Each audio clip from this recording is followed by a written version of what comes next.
Hello there, welcome back to another episode of the book set Completionist. My name is Tom, this is episode 35. Today I've got this book set for you, and I've got a very old couple of books to review. It's going to be rather negative, I'm afraid. If you are allergic to negativity, do not watch the second part of this video. But alright. This is a set of 4 books published between 1998 and 2002, or was it 2004? Somewhere around those numbers. This is epic fantasy, published by an author who is sadly no longer with us. And the title of this series, the name of the series, is The People Who Are in the Book. There's one guy who is part of that group of people who needs to save his people. Yeah?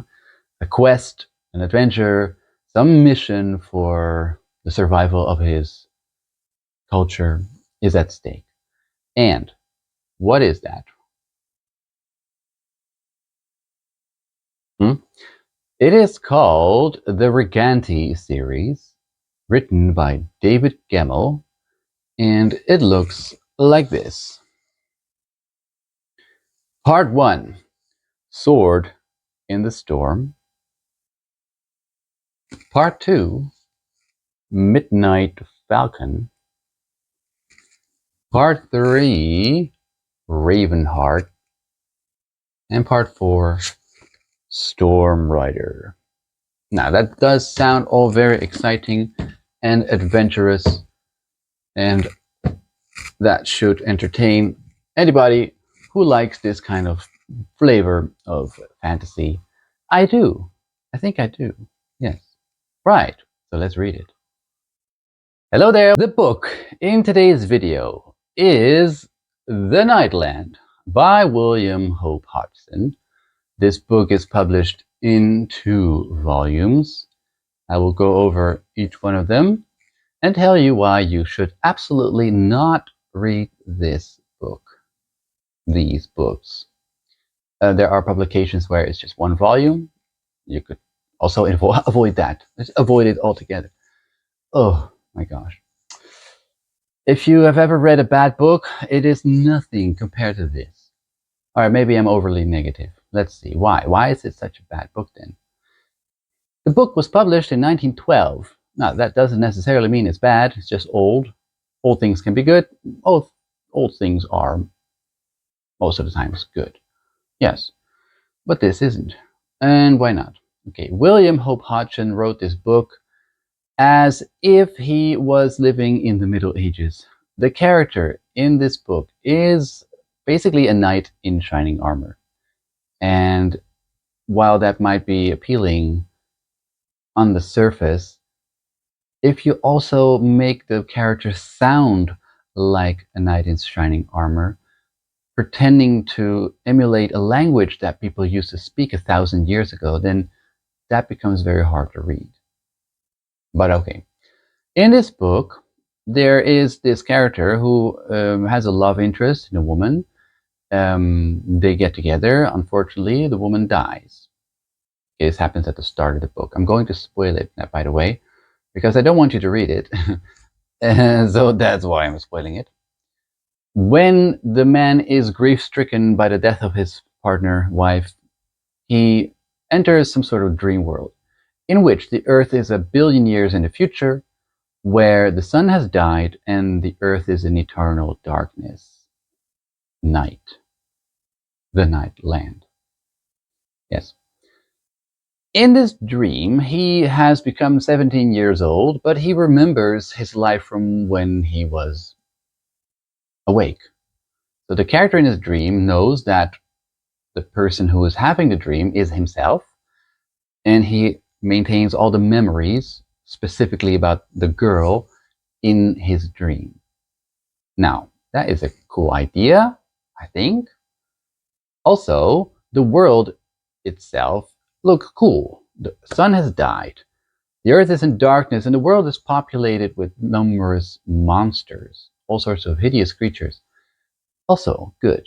The remaining population of humans live in a massive pyramid larger than Mount Everest, perhaps twice as large. And within that pyramid, there are layers of cities. It's massive. Millions and millions of people still live there. While outside, the world is shrouded in darkness again, and monsters are prowling around. Also, cool idea. But that's really where it stops being cool, and then it enters being very annoying. The main character gets a telepathic message from another pyramid, a smaller one quite far away. And in this message, he recognizes the identity of his former wife, now reincarnated as a different woman. That pyramid is in dire trouble. Their defense system has failed, and the monsters are knocking on the door. And so the pyramid decides that, well, something has to be done. We need to save these people. So initially, they send out a whole force of soldiers into the Nightland. But as soon as they step outside of their protected area, the monsters attack, and basically they're slaughtered. So that fails. So the main character thinks, hey, you know, what if I just tried by myself? If I, as an individual, could just sneak past all the monsters and reach that pyramid, and I could save the woman, that would be amazing, right? It would. So that's what he does. He sets out, he has a few bundles of supplies with him, and he sets out into the darkness. And yes, he knows roughly in which direction he needs to go, and that's what he does. And along the way, he mostly walks around in darkness and meets occasional monsters that he needs to either run away from or, if need be, kill. Yes. Also, so far, still sounds good, right? Adventure, fighting monsters, having a mission, having a quest. Okay.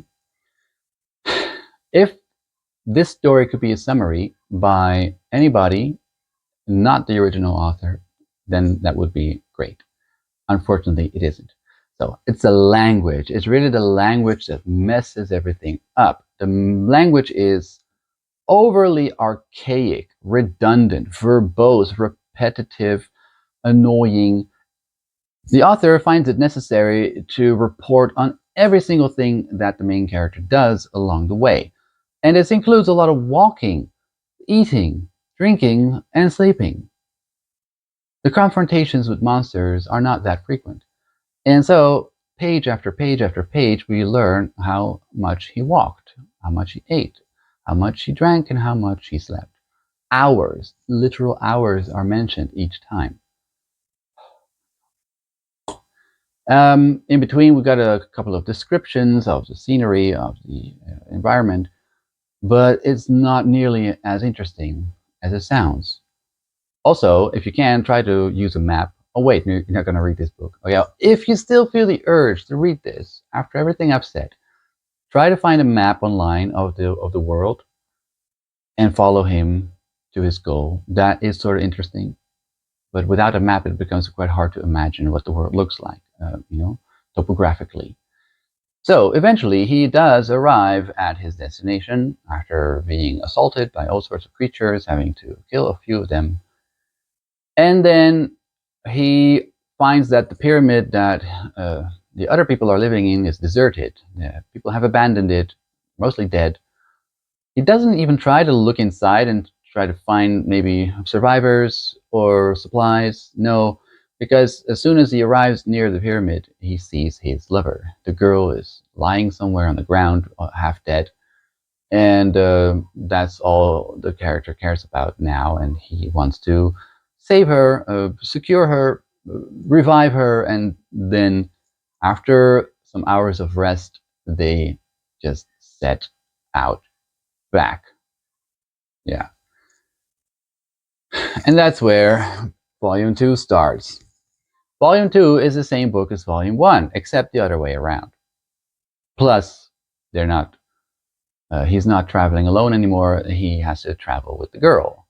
And instead of just talking about his sleeping, walking, and eating, now also we need to read about the hugging, the kissing, and the enamored glances at one another.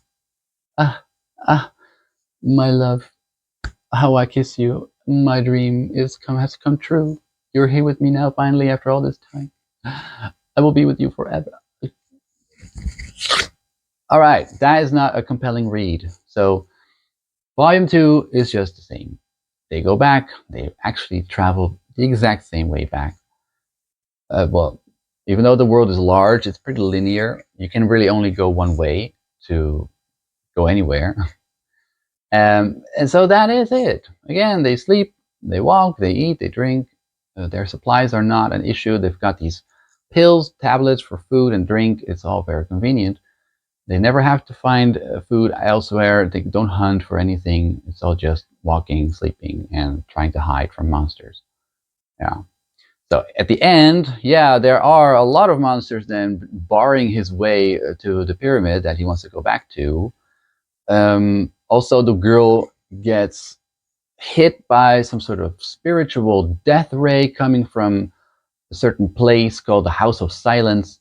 It sounds nice, but they never get any near it. It's just that this House of Silence emanates bad vibes, and the girl gets hit by it and is now slowly dying. And the guy now has to hurry up to reach a doctor and potentially save her. So yeah, we have a sort of a climax in the end. He does get through the hordes of monsters, and he reaches the pyramid, upon which the doctors basically declare the girl dead. And the guy is super sad, obviously, like, no, no, no, everything I've done has been for nothing. My lover is dead. Oh, how sad, how tragic. Now, of course, that cannot be because we need a happy ending. So, ta-da, ta-da, surprise plot twist as the girl is sort of floating away on a river towards her grave. She just wakes up and says, "Oh, guess what? I'm not dead." Oh, okay, great, great, great.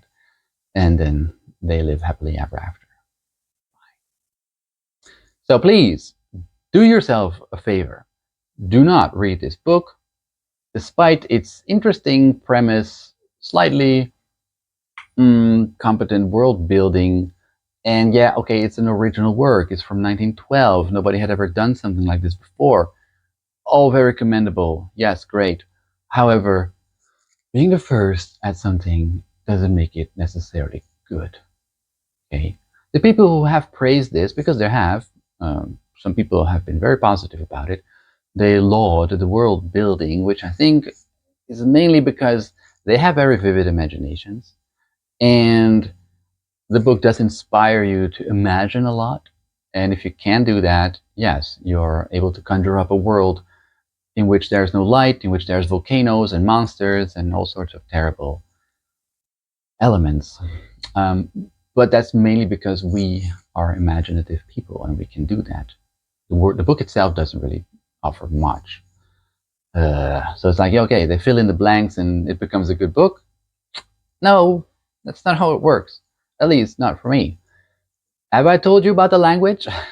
It is really atrocious. You cannot just enjoy and read a couple of pages. It's all the same. Every page is the same. So you just skim, skim, skim, flip page, skim, skim, skim, flip page until something interesting happens. But it's very few and far between.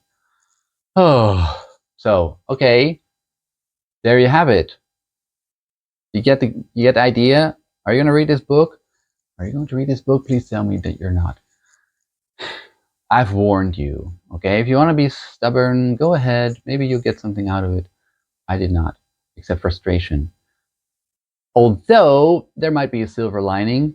If you ever read a book that is so bad that you really want to pull out your hair, it automatically makes every book that you read afterwards much, much better.